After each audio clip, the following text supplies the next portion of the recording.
মূলত news building এ enrol তালিকাতে আছে আমাদের 21 তারিখ বেঙ্গল প্রিমিয়ার লিগের ফাইনাল আছে, যাতে উনি ট্রফিটা দিতে আসেন সেই জন্য ওনাকে ইনভাইট করা, উনি রাজিও হয়েছেন 21 তারিখ আসেন। আর আনুষঙ্গিক পদক্ষেপ শুধুই কি খেলা প্রসঙ্গে না খেলা প্রসঙ্গে খেলা আমি ওনাকে একটা চিঠিও দিয়েছি পার্সোনাল, খেলাধুলোর সম্বন্ধে কিছু ইনসিডেন্টস হয়েছে তার সম্বন্ধে। তো it was a very good meet. Incident he is a gentleman. Incident বলতে কি কয়েকদিন আগে তোমার সম্বন্ধে সোশ্যাল মিডিয়ায় কে বা কারা সোশ্যাল মিডিয়া নিয়ে আমি মাথা ঘামাই না।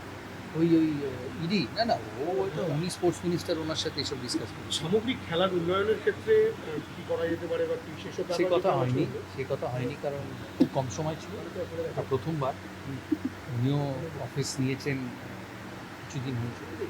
উনি গুছিয়ে নিলে তারপর যেরকম উনি বলবেন সেরকমভাবে অন্য খেলার অ্যাডভাইস, আলটিমেটলি খেলা ইনফ্রাস্ট্রাকচার এগুলোর ওপরই তো প্রোগ্রেস ডিপেন্ড করে, এই জন্য শুধু সময় সাপেক্ষ, একদিনে তো হবে না। ক্রীড়ামন্ত্রী দায়িত্ব নিয়েই বলেছিলেন যে সৌরভ গঙ্গোপাধ্যায়ের মতো যারা বিশেষজ্ঞ ক্রীড়াবিদরা রয়েছেন তাদের সঙ্গে আমি কথা বলে পরবর্তী রূপরেখা ঠিক করি।